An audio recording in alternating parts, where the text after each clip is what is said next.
I'm Dr. Judith Pence. I'm a child, adolescent, and adult psychiatrist in the department, and I've been there for a number of years.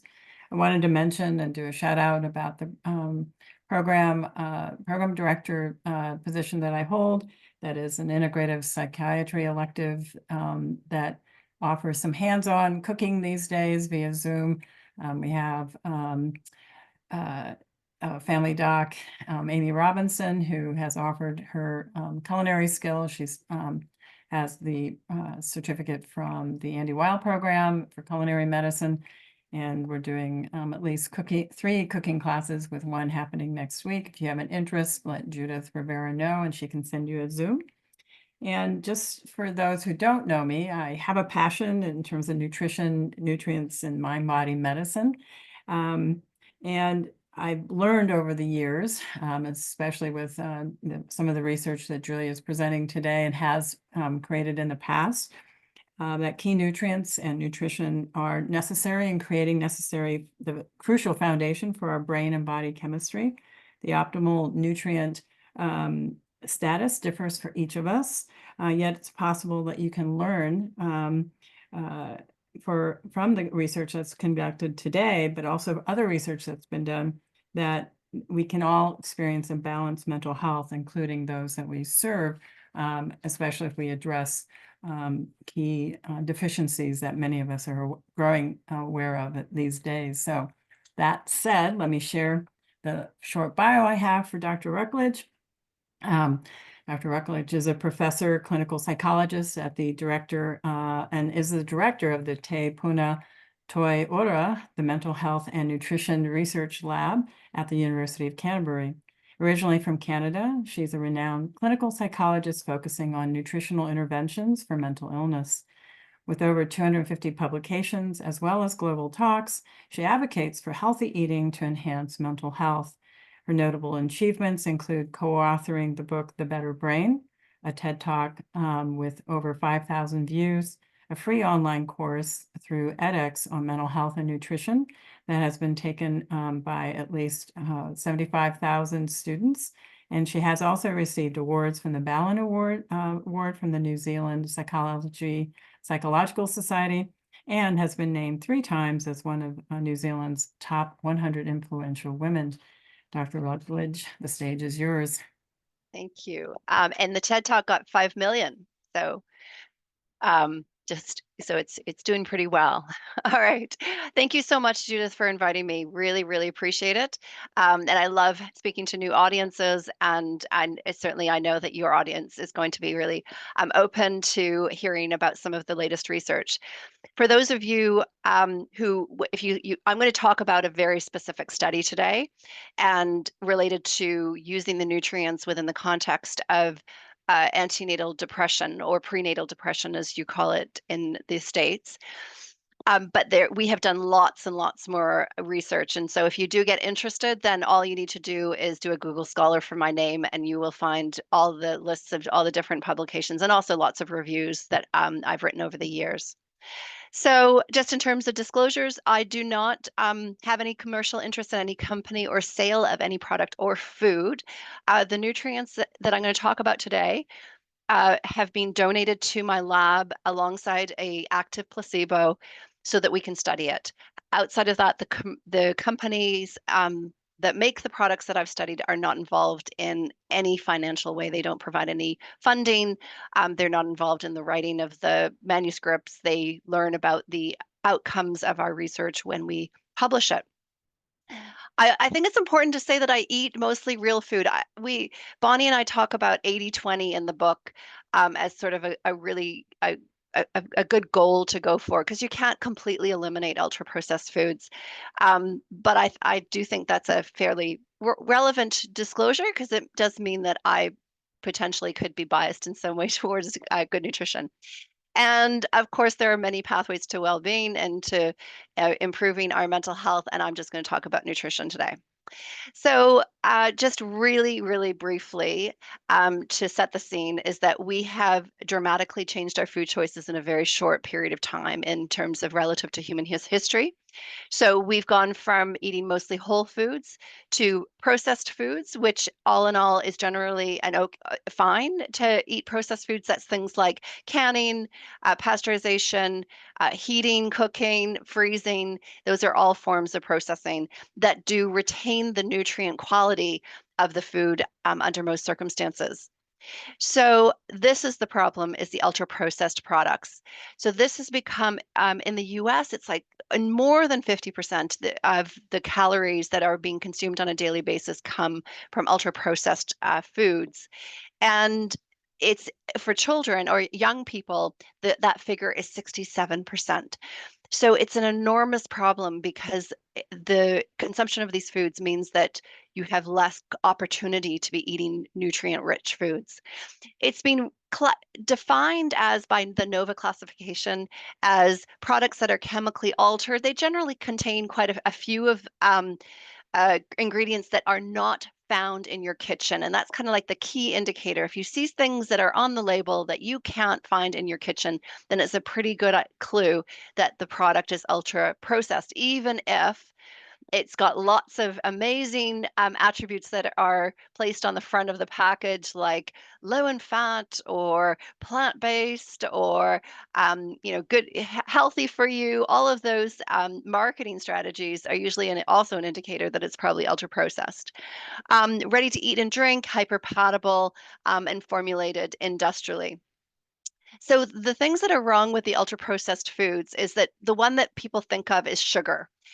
And absolutely, we are consuming way too much sugar globally. But I think what happens when we focus only on sugar is that we are overlooking some of the other challenges associated with food, whether that's the emulsifiers, the sweeteners, the colors, the flavors, the thickeners. All of those other added ingredients are now known to be associated with poor mental health. And one of the routes through which it's probably having that influence is through affecting the microbiome and reducing diversity of the microbiome, also affecting the gut lining. So that's research that's just coming out in the last 5 or 6 years. Is just this really honing in on the impact that these extra added ingredients are having on our health. But the third reason why we need to care about these foods and the consumption of these foods is that it's causing what I call nutrient displacement. We've gone from eating real foods to eating things that take components of that food, add in all these other things, reconstitute it in a lab, and then sell it to you. And we know that the more that when it's presented to you in that way, you're more likely to eat a lot more and you're more likely to eat a lot of calories. So but the other thing that happens that I mentioned before is that you then will not consume appropriate amounts of nutrients. And by that, I mean micronutrients and your vitamins and minerals. So why do we need them? For a lot of different reasons, but just to quickly overview this, you need it for your cell signaling, for communication from one neuron to another is dependent on the availability of micronutrients.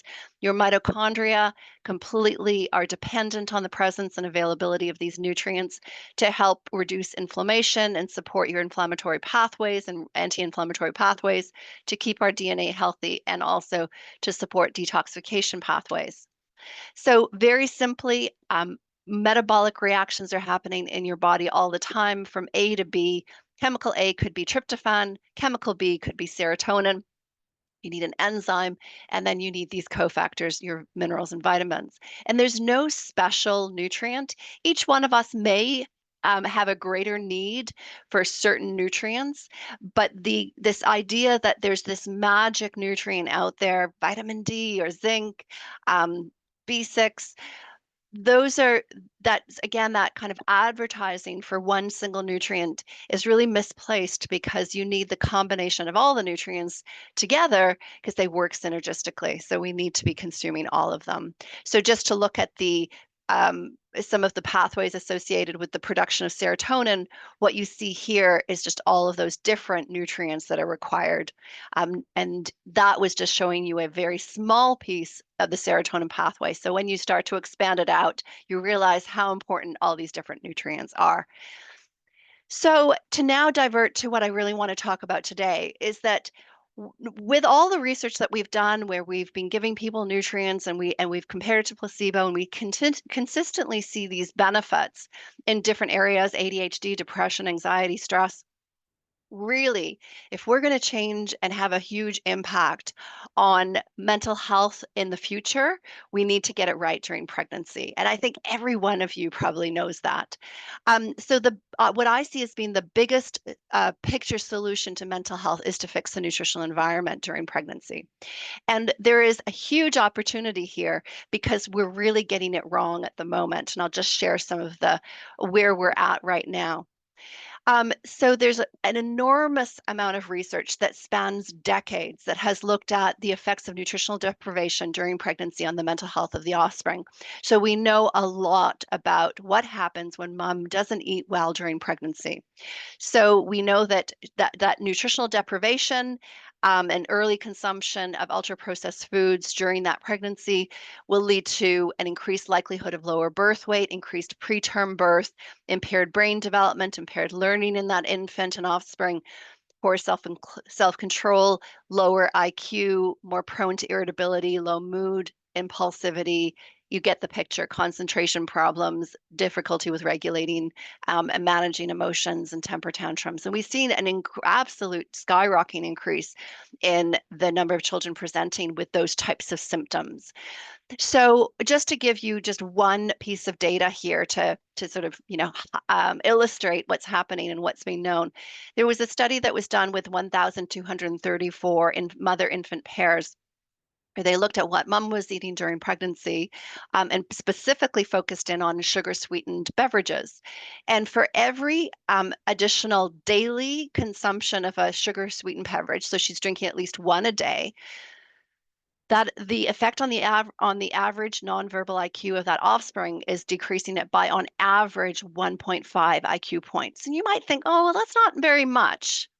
I mean, it was detectable, obviously, but if we look at the alcohol literature, that is exactly the same effect that 1 to 6 standard unit drinks per week can have on the effect on the IQ of offspring. So we have had massive campaigns globally on reducing the consumption of alcohol during pregnancy.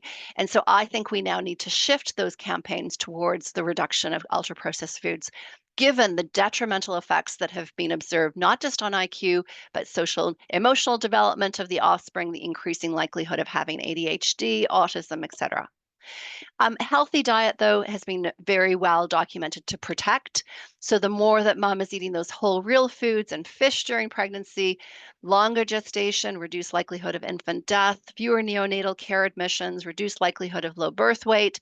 Then you end up with improved neuronal connectivity, and the infants, better IQ, better reading, lower rates of developmental disorders, better management of their emotions, less aggression, fewer temper tantrums, and better mental health outcomes also for the mother. So all in all, good outcomes if we can help moms shift their diets during pregnancy. But then, I guess the question is, does it matter? Aren't moms eating well during pregnancy? The answer is they're not. And so based on international data, about 30% of foods eaten during pregnancy are ultra processed products. So slightly lower than that 67% in our young adults, but still that's quite a high consumption of ultra processed foods.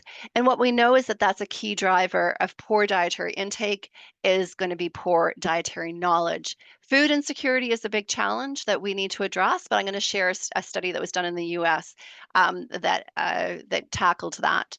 But that does drive poor eating during pregnancy. But ultimately, we need to acknowledge that nutritional inequity during pregnancy puts offspring at a neurological disadvantage from conception. So we all should care about that.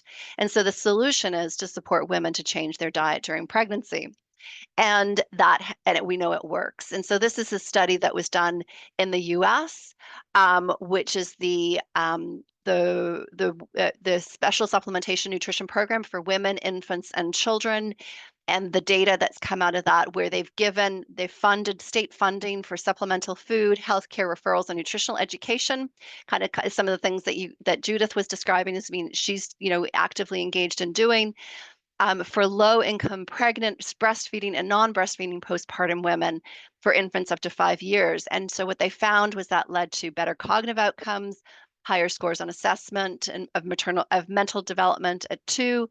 They did better in their reading, lower incidence of ADHD and other common childhood mental health conditions, lower incidence of grade repetition.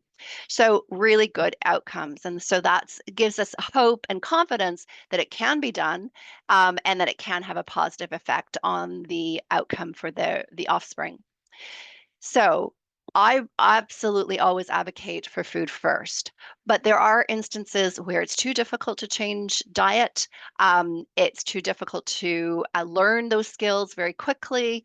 And in some instances, even a change of diet may not be sufficient for some people.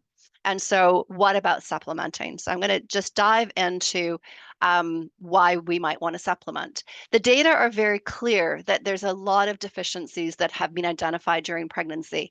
So these are just some of the data that have been published over the last few years in terms of insufficiency in folate or riboflavin, vitamin D, iodine, zinc, etc. And so we know that this is a big problem. So we need to somehow figure out how to up those nutrients during pregnancy. And in terms of people who who come into a pregnancy who are depressed or develop symptoms of depression during their pregnancy, that it may be even more important to address some of these deficiencies, as I'm going to show you. This is hopefully not new to this audience, that we have a high prevalence of prenatal depression. The estimates are between 15 to 21% of women experience prenatal depression, and we know that that's associated with a whole bunch of adverse outcomes, whether or not that's effects on at birth, or whether or not that's effects on the maternal mental health postpartum, or whether or not it's got negative effects on the infant. So just I've listed, the sleep and the stress and the small for gestational age, low APGAR scores, et cetera. So we know it's associated with a whole bunch of risks for that mother and her offspring. In terms of our current treatment options, for mild, moderate, and severe, the guidelines generally state that you should go for psychological therapies.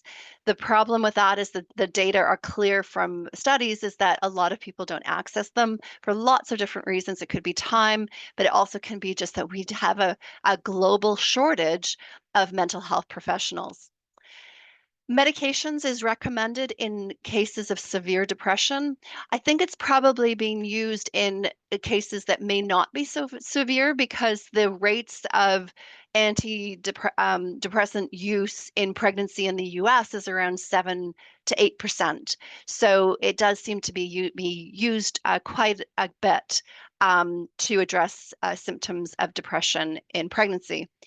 Now, the outcomes and the effects of antidepressants on the infant and mother and birth outcomes are highly debated. And there are these associations that have been identified, things like preterm birth, respiratory distress, lower gestational age. But there's debate around whether or not that is caused by the depression, the underlying depression, other confounding factors, or whether or not it is the antidepressant.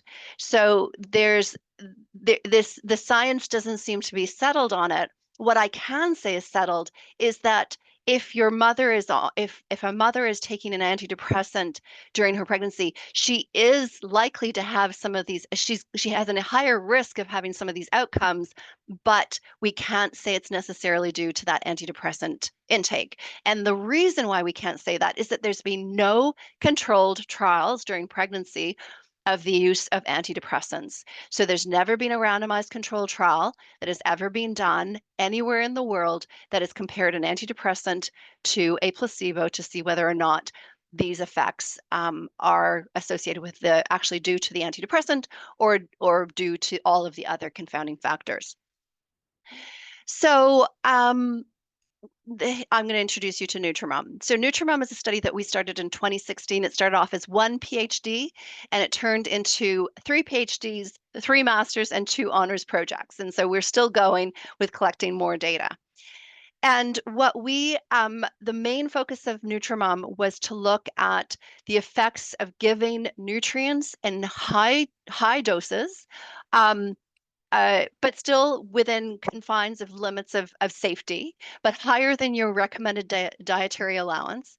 We gave them for 12 weeks and we compared it to an active placebo. Now, you might be surprised that in New Zealand, the Ministry of Health only recommends iodine after the first trimester. So, folic acid in the first trimester, and then after that, supplementation with iodine.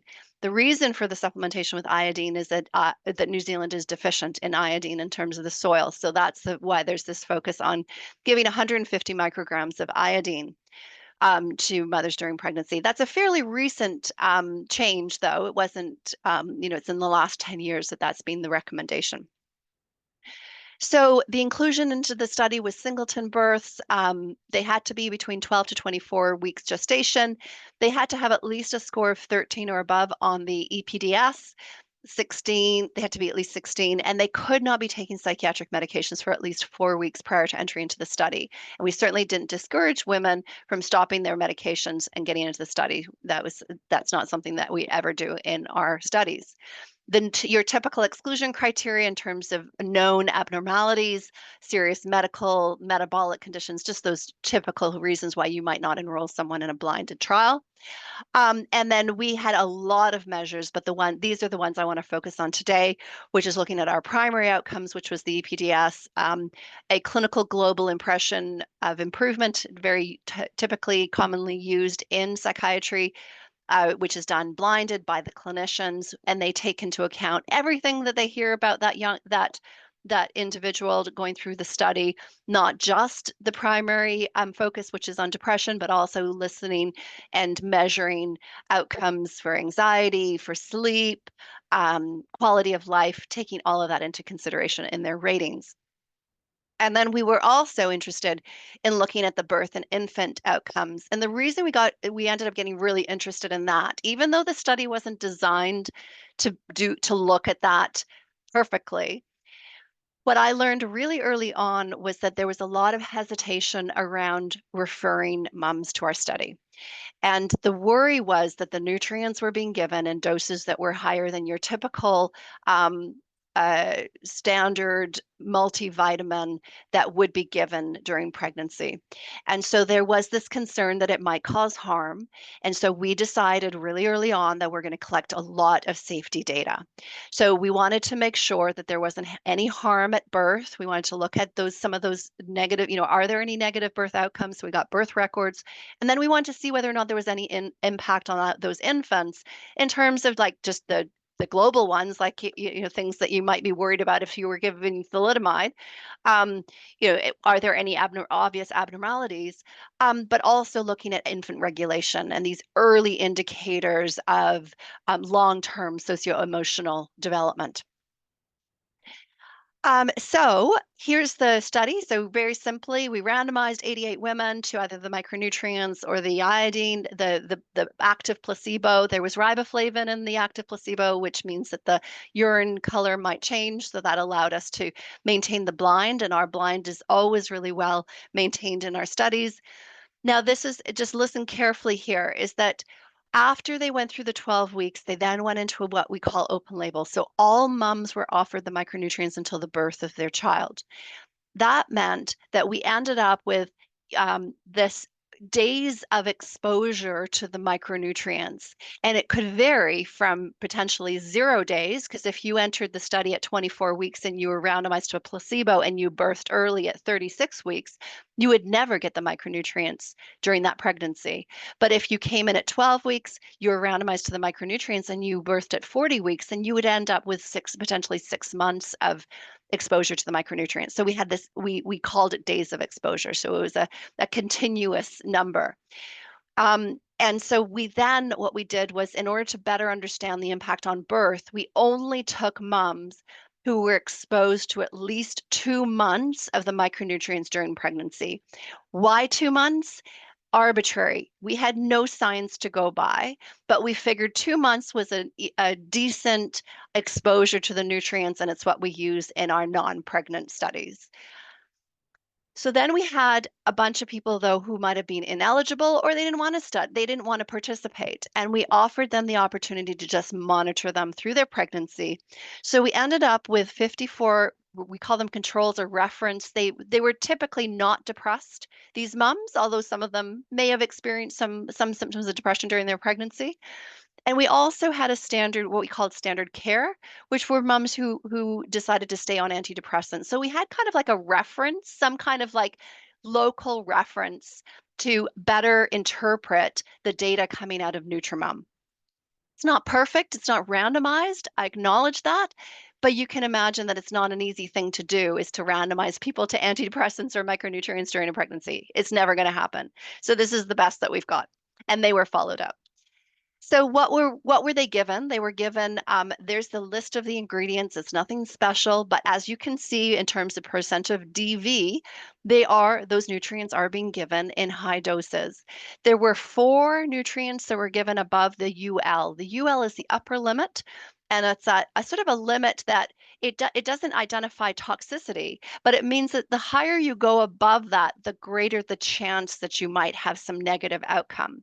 But understand that a UL is based on single nutrient studies. And so, for example, the UL of zinc is to prevent a copper deficiency. But because there's copper in the formula, then it doesn't, you can go above the UL for zinc. The UL for magnesium is about the UL is based on getting diarrhea or not. And so the more magnesium you take, the more likely you're going to have diarrhea. Because the formula has some iron in it, then it sort of seems to counter effect that negative outcome. So just so that all of the breaching of the UL was based on logical reasons.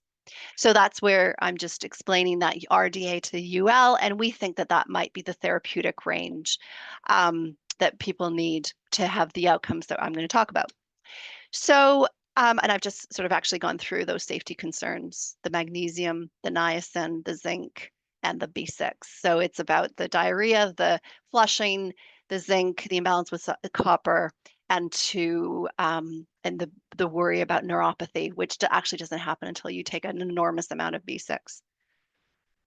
So here's the outcome. The first one was the EPDS, and I see this as really good news. What you can see there is that the lines are pretty much the same. And in fact, the good news is that 3/4 of our mums went into remission in their depression. And remission was defined by they had to drop by at least 4 points from where they were at baseline, and they had to go below 12, a score of 12 on the EPDS. So there's no group differences there. However, when we started throwing in moderators, things like past history of depression, socioeconomic status, then we ended up with a splitting happening on the EPDS. So I'm going to just share some of those results with you. So here's splitting the data based on some of the sort of some entry criteria or entry demographics of the sample. So here I'm just illustrating whether or not they came in because if they had a past history of taking psychiatric medications, we wonder whether or not that might flag people who are maybe a little bit more treatment resistant. They have a long history of depression. So there's something about that sample that they might be a bit more chronic. And then the other one is the SAPAs, which is an assessment that we did to kind of try to get at personality difficulties. It's not like a diagnostic, but if you have a score above 3 and above, then that identifies people who may be a bit more emotionally dysregulated, anxious, maybe have more difficulties managing relationships, that kind of thing. And so what you see here is that if you were randomized to the placebo, and you had those personality difficulties, and you had a past history of medications, you can see the line here, is that those people are not doing as well.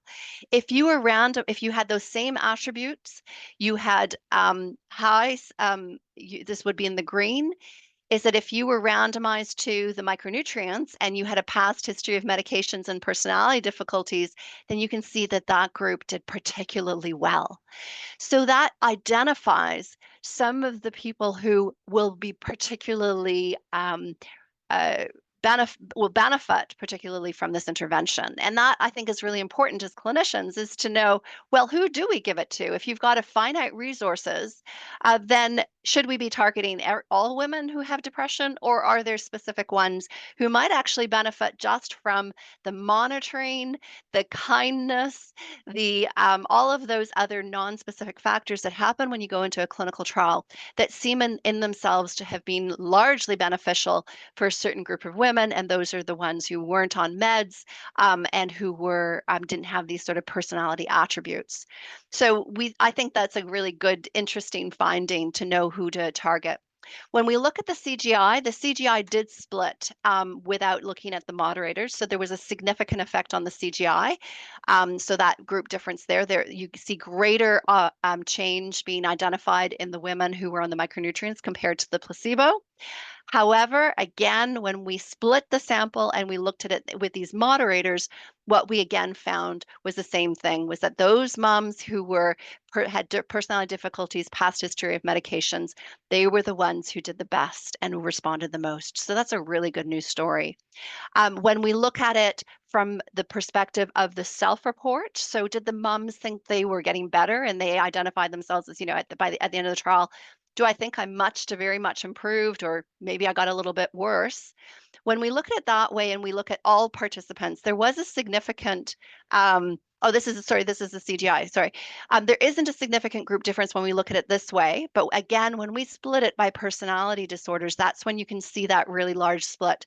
So 80% of the mums who were identified with personality difficulties responded to the micronutrients, compared to around 37% of the mums who were randomized to the placebo. And then, but you can see here, which is that there's no if they had no personality difficulties, they did both groups did really well. So again, I think those are useful things to find. When we looked at secondary measures and safety, what we found was that there was better sleep being reported in the micronutrient group, and overall global functioning improved more in the micronutrient group compared to the placebo. But there were no group differences on some other secondaries that we looked at, like anxiety, perceived stress, clinician measured depression, self-harm, or emotional dysregulation. But I think the self-harm is actually important. In fact, we saw a decrease in the suicidal ideation. So there were no differences in emergence of suicidal ideation. In fact, it decreased over time for both groups. There were no suicides in our study. There was one suicide attempt, and that was in the placebo group. We also collected a lot of blood from these mums, and there were no differences in hematology and other biometrics. Interestingly, there was a significant decrease in the micronutrient group in terms of homocysteine, which is a good thing, and that's likely because of all the B vitamins that are present. And interestingly, when we looked at the nutrient levels, what we found was that they did go up in the micronutrient group, but not as much as we've observed in our non-pregnant samples. So vitamin D went up, B12 went up, vitamin C went up, but not to the same degree that we've seen in other samples. So I think what happens is, well, I mean, this is probably obvious, is that the fetus is sucking up a lot of these nutrients. So it's much harder for mom to hold her levels at a good place. And so what the micronutrients are doing are supporting mom to keep it there. What happened in the placebo group was that they dropped, and we had more moms going into deficiency during the pregnancy in these specific nutrients that we measured relative to the moms in the micronutrient group. So those are positive effects in terms of her health and overall potentially also contributing to some of the outcomes that I'm going to talk about in a second. We collected microbiome samples. We do everything when we run these trials. And so this is now a PhD project in collaboration with the University of Otago. And what they found was that there was this interesting effect on what we call beta diversity and alpha diversity. And there was greater the takeaway is that there was greater diversity being identified in the microbiome samples pre to post in the RCT relative to the placebo. So again, it seems to be holding diversity in the microbiome at a good place, and it does seem to be dropping in the placebo group. Okay, so now I'm going to move on to the birth outcomes. Now, these data, remember how I talked about it. We've moved away from the RCT. We're not dealing with a placebo anymore. We're looking at days of exposure, and we're only selecting the moms who had 2 months of exposure to the micronutrients. Then we have that reference group, and then we have standard care. And they were not randomized, but the good news is that there were no group differences in age, social risk, SES, socioeconomic status, ethnicity, their dietary patterns. Indeed, interestingly, 90% of our sample were identified as possibly or definitely at dietary risk, regardless of which group they were in. They were mostly what we call a Pakeha or a New Zealand European sample. And so I do acknowledge that limitation. The micronutrient moms were more likely, though, to have unplanned pregnancies and to be previous smokers. So that actually puts them at a disadvantage of seeing benefit in terms of birth outcomes, because we know those 2 factors will negatively impact on birth outcomes. In terms of depression scores at study entry, not surprisingly, our micronutrient moms were above that cutoff of 13 on average. Interestingly, the antidepressant group were also up there, even though at the time when that measure was taken, they were taking the antidepressants. The antidepressant group, they were taking the antidepressant all the way through the pregnancy. And that does sort of differentiate it from the micronutrient group, because the micronutrient group took it between 2 to 6 months during that pregnancy. So that is a difference that I again acknowledge, and there's not much we can do about it in terms of the interpretation, but it's could we do it better next time? Maybe. And this is the reference group. Not surprisingly, they're not depressed, and their overall average is there. When we took the same measure just around birth, you can see that the good news here is, as I already told you, EPDS scores dropped. And so you've got this going down into what's the normal non-clinical range for our mums on the micronutrients. No change in the reference group, not surprisingly. The mums on the antidepressants, they did have a significant drop in their EPDS score, but they were significantly higher in their depression scores relative to the micronutrients. Now, that does mean that you need to take that into account in interpreting the outcomes of the birth outcomes associated with that group, because they are more depressed. So here's our data, and this is looking at gestation. So the micronutrient babies are born at around the same time as our reference group, and significantly large effect size relative to the medication group, who are born around a week earlier on average. In terms of their length, these kids are longer.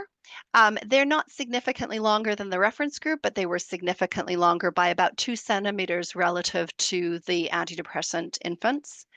And then in terms of weight, this wasn't significantly different, but I wanted to show it just to show you that they were overall coming in heavier, and about 300 grams on average heavier than the antidepressant group. And I suppose that's not surprising, because they had a longer gestation. When we look at these in a little bit different way, and I start to categorize these things into preterm birth versus low birth weight baby, and also looking at a few other indicators that we measured, or that we got access to from the medical records. Preterm birth in the micronutrient group was 5.5%. Now, the data on if you have depression during pregnancy, overall about 15% of babies whose mothers were depressed will be preterm. So we've really substantially dropped that. The preterm birth rate for the reference group was none. There were none of them there. The preterm rate in New Zealand is 7.9%. So it's definitely lower in both of those groups. The antidepressant group was 20%. Now, that might seem high, But it is actually comparable to US data where they've looked at if moms take antidepressants throughout the pregnancy, what's the rate of preterm? And the range is between 15 to 24%. So our infants actually fell into that same kind of level of preterm birth. Low birth weight was more likely to happen with the standard care at 10%. There were no low birth weight babies in our micronutrient group. This infant resuscitation surprised me, um, but the infant resuscitation rate of the antidepressant group is actually comparable to international data, and it was hit at 45%, which does seem high, but that is actually what has been reported in the literature. And our rate of resuscitation in the micronutrient group was significantly much lower, and it was coming in below 15%. Postpartum hemorrhage in the women who delivered vaginally, this surprised us. And that is that we had a very low rate of postpartum hemorrhage in the micronutrient group, and the other two groups were similar. And that was a significant group difference, even relative to the reference group. So, is it the vitamin K that is in the formula that might have led to this really what I think is a positive outcome? I don't know. We don't know what happened here, and it was it was a surprise. Will it replicate? These are all the questions that we have.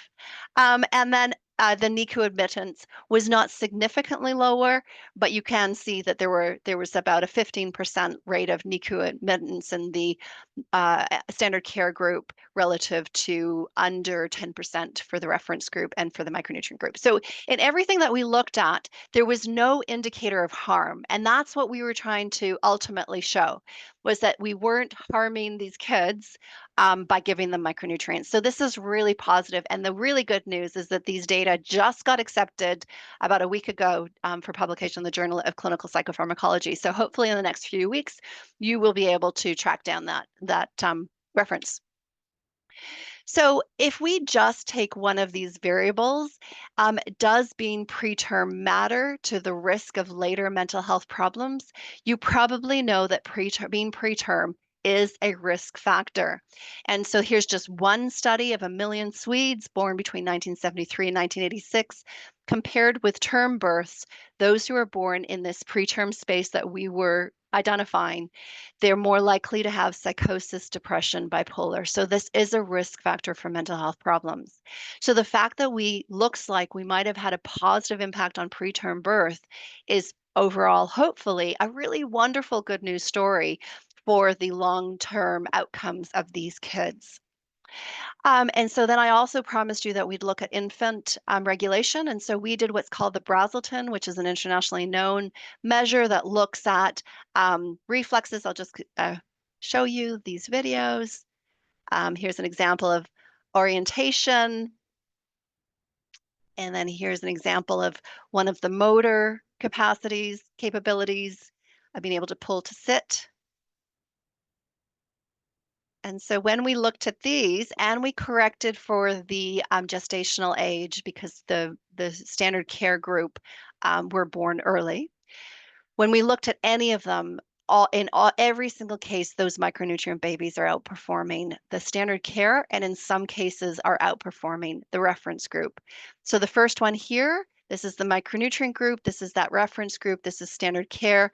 This is looking at habituation. You can see a very large effect size there of better habituation, better autonomic stability in our micronutrient babies, and also better motor capabilities. When we look at orientation, we see they're trending towards being better than the reference group, but significantly better in orientation, regulation of state. And then in terms of reflexes, there were more abnormal reflexes in the infants who were exposed to antidepressants during pregnancy.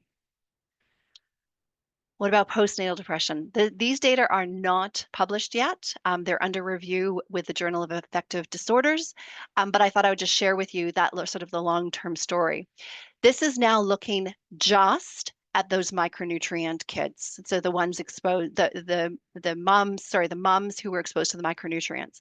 And we divided the sample into those who continued to take the micronutrients postnatally compared to stopping the micronutrients. Some of them just took it during the pregnancy. Okay. So this allows us to say, do you need to keep taking the micronutrients in order to avoid developing postnatal depression?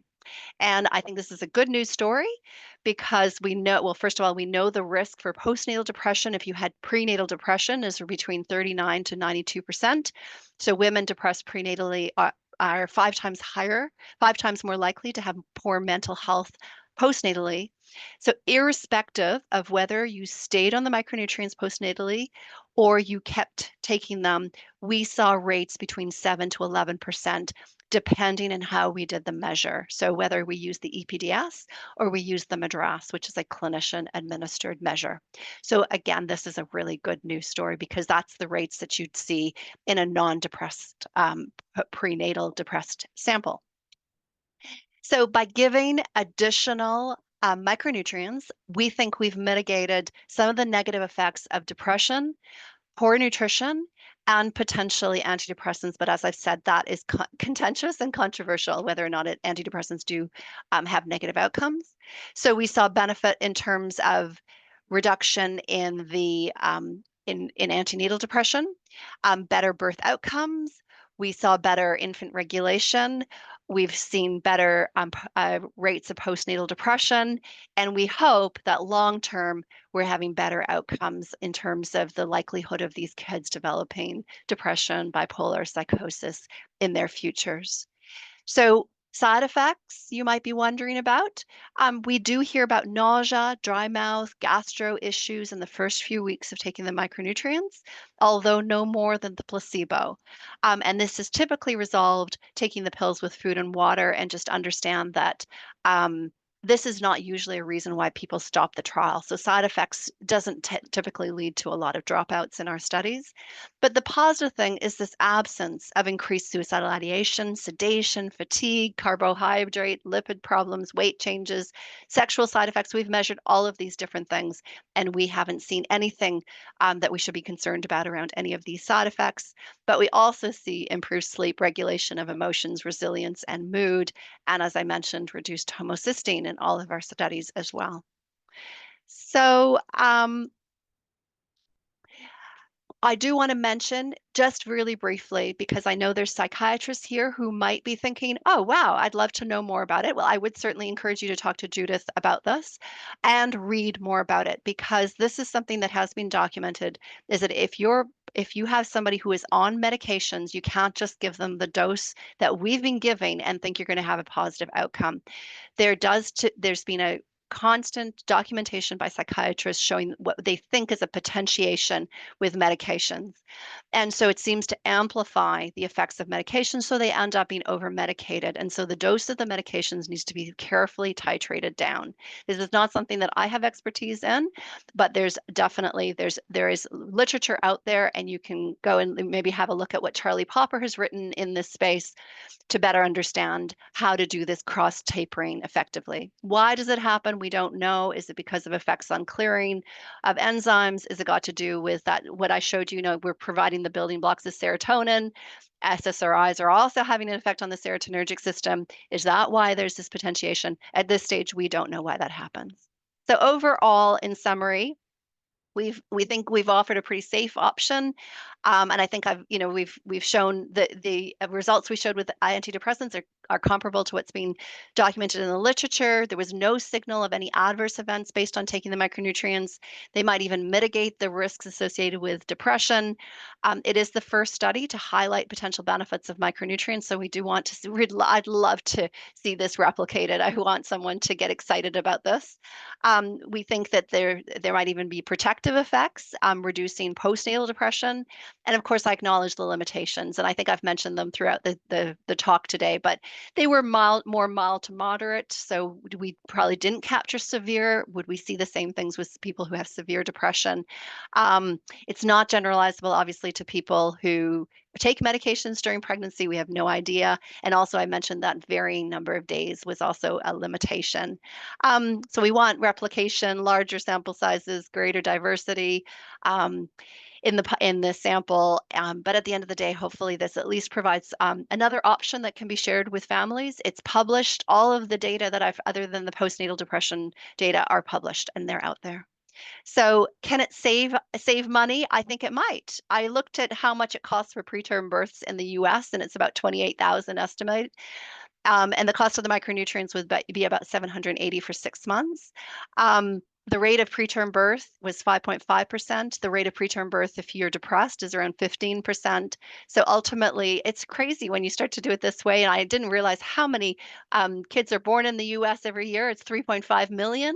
So when you look at the cost savings with the preterm birth space alone, you could save $1 billion. Now, I think that's probably an overestimate potentially, but it does really highlight the potential benefit of this. So, for anybody who wants to know more about what I do, here's some resources, and I thank you so much for your attention. Thank you so much. It was really, you packed in a lot of information in a really short period of time. Yes, at Yes, least people can go, and the studies are out there. right, yeah. But I think you actually laid the foundation very nicely in terms of the merits of what the study has shown. And just curious, does anybody have any questions at this point? I know there's been a couple comments. Hafet Gonzalez, I can't see the last part of your name. I apologize. He suggested ending poverty would be a goal to get people to eat healthier. That I I agree. agree. Yes. Yeah. And then Dr. Ah, Holbein has a Governor. question about lithium orotate. Sure. Yes. Okay. Yes, I can answer that one. That is an Mhm. interesting issue. So it is lithium orotate. It's below a milligram. So, or actually, it's about a milligram for the across the 12 pills. So, lithium carbonate, if you were to prescribe that, it would be, my understanding is around 600 milligrams up to a gram. Is that a correct, Judith? Is that around? I don't know how to prescribe her, but that's my Mhm. understanding. So the dose is completely different. So it is in the amount that is what you need out of your diet, rather than these therapeutic doses that are used to control mania.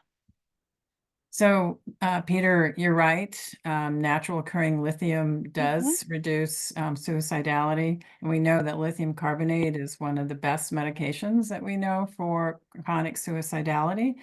Um, the point being here is the lithium orotate is a really, really low dose, but it does add that protective effect. But it doesn't exist alone. This compilation of micronutrients is supporting us at a lot of different levels, not just, it's not a standalone, though you can use lithium orotate as a standalone. I never treat somebody who's actively bipolar with it, but it can be utilized that way. Dominique, you had a question? Yes. So I could have missed this, but looking at the study that you presented, which was very interesting, I'm curious, it looked like you said your controls were non-depressed women. Okay, so there's two types of controls. That's why I tried to go through it carefully, but it's so easy to mess it. There's the RCT, they're all depressed. So they're randomized to the micronutrients, or they're randomized to the active placebo. Okay. So that's why I kind of refer to it as a reference group to try to separate it from that active placebo control group. Mhm. Then they end up all of them being offered the micronutrients. So you kind of lose that. You can no longer use it as a placebo group anymore, because they kind of that sample gets, you know, ruined in a way statistically, because you can't then look at the impact of the active placebo over a longer period of time, because we give everybody the micronutrients. That's kind of like our carrot to get people through an RCT, and it works. We have really good retention rates. So then they all take it, so that they have the possibility of taking it. The comparison group were moms who were typically not depressed, and that was that reference group, so that we could contextualize the impact of the micronutrients on birth outcomes, because we had no idea. Like, this is New Zealand. Can we compare it to international data? We wanted to have sort of a local group of moms who were kind of going through pregnancy around the same time, same environment, and they served as that reference group. Does that clarify it for you? Yes, I sort of asked because the way the study is presented, it almost makes it look like medications may be causing some lower birth weights and increased risk of preterm birth, but the literature thus far on antidepressants in those groups seems to suggest the opposite. And so I was curious if you had thought about doing an additional group where you used medications with your supplements. Because of the potentiation, that interaction opportunity of where the medications are going to could potentiate the effects of the micronutrients, to do that within a blinded trial would be completely impossible to do, because you're having to deal with that cross tapering, not knowing what that person is on. I personally wouldn't do it. If a psychiatrist wants to do it, then that great. They just need to be careful of that. I'm not sure what you mean though, that that the antidepressants typically you see better birth outcomes, because I have never come across that. I've seen sometimes where when they control for a whole bunch of the confounding effects, the negative outcomes of the antidepressants seem to sometimes disappear in some studies, not all studies. I know this is a moving space. And every time I look at the literature, you see a study that says, no, they're not having an effect. And then other studies that say, yes, they do. And, sometimes they've compared mums on antidepressants to depressed mums who don't take antidepressants, and they seem to have similar outcomes. But then other studies will say they don't. So there's constant conjecture. The only way that this can be answered, in my opinion, is that they need to do a controlled study. But I don't think anybody is ever going to do that. Yeah, that's pretty complicated. And any other comments, Dominique? No. No, I mean, I like respectfully disagree just with the data on depressed mothers versus depressed mothers who have medications. I feel like there's a lot of support for depression is what can cause low birth weight and True. preterm birth. But I understand what you're saying, and I agree with you. It would be really hard to study, as you say. Thank you. I know that as prescribers, it is really a difficult decision for people to do, and also for mums to make. But the bottom line is that mums stop their medications during pregnancy. So this offers another opportunity to try to help mitigate, to reduce her depression scores. Depression, not her, I mean, she's not up to looking to reduce her depression scores, but to improve her depression and also have potentially better outcomes for her infant and for birth outcomes relative to not taking anything. So I'm absolutely acknowledging that. I'm not here. Those are our data. I can't erase our data. That's what happened. And so you can say that there's something wrong with our sample, potentially. I've acknowledged all the limitations associated with that sample. But at the same time, I do know that when you look at the literature broadly, this is a very highly debated topic. So I know Jennifer Crawford had a comment. Would you like to expound on that? Oh, no, I think it's been covered there. I think we think about not just the risk of the antidepressants, right, but the risk of the untreated depression itself, leading to those outcomes. But I was curious about with the EPDS, do you have some other studies maybe that did use a depressed control? And sorry, I'm losing my voice today, because I'm curious about over 12 months, we would expect some percentage of people to improve in their depression just on their own. Yeah. And I'm wondering how you accounted for that in that finding of differences between the experiment and the experiment. Do you have any other studies maybe that have that depressed control? No, we tried to get a depressed control group to follow, but people who were depressed were getting treated. So they ended up in that antidepressant group if they were depressed. So we put them in that standard care group. So we did our best, but we couldn't get those kinds of mums into the study. They just either didn't want to participate because they were depressed, or whatever.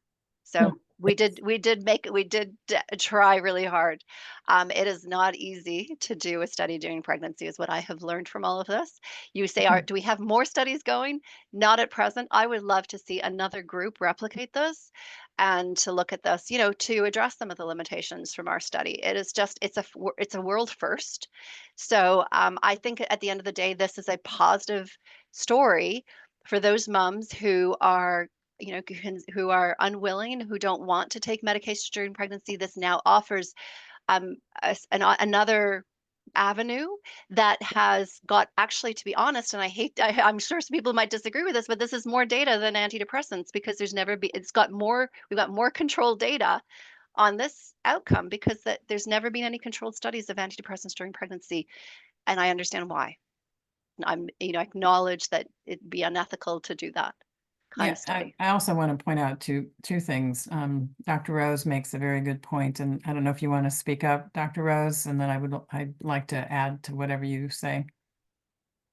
I just wanted to reinforce really what I think my colleagues are saying, is that I know that there has been historically controversial concerns regarding the risks of medications in pregnancy. And as a reproductive psychiatry, a lot of my role is to educate pregnant and birthing parents that there is more and more reassuring safety data supporting antidepressants in pregnancy. And, contrastingly, we know that unequivocally untreated mental health in pregnancy results in poorer outcomes. So I appreciate this being an additional tool, but I just really want to highlight that there's more and more reassuring literature and support of medication treatment in pregnancy. And if you could, I would absolutely appreciate if you would email me those as well, just so that I can make sure that I haven't missed anything in our review of this topic, because I absolutely am not here to tell people to not take medications. But I also can't not present what we found. So we did what we did. We didn't expect to see those negative outcomes with the antidepressants. We didn't expect to see those negative outcomes on the infant regulation. They have been documented in other studies. So yeah, and if I may add, we're talking about mild to moderate depression. We're not talking about moderate to severe. And so we have to keep that in mind. There's a spectrum, and we have an option here, as you were saying, Dr. Rose, and Dr. Rucklidge is, showing the data to support that.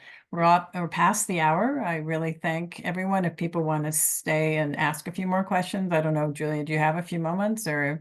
I can absolutely have very happy to stay on. Okay. If anybody wants to share anything, please either raise their hand or speak. Otherwise, we can end the presentation. Thank you for your efforts and sharing your work.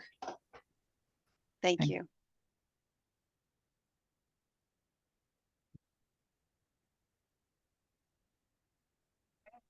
So I think we're finished at this point. Thank you.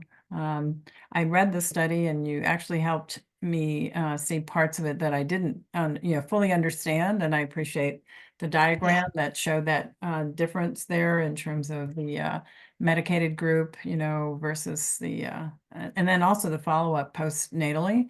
I thought that was really well done and very labor intensive, I have to say. Yes, it is. It is. Yes. Yeah. And you failed to mention that you did this during COVID. You should have, because that was an extra layer of stuff. I know. I know. But doesn't everybody? So right. Yeah. Yes. So we did do this during COVID. For those of you know that in New Zealand, we had a very, very delayed coming in of COVID into our country. And so we were able to do carry out some research that maybe other countries couldn't do. But yes, we had lockdowns, and we had those difficulties going on. Right, but you managed. Yeah.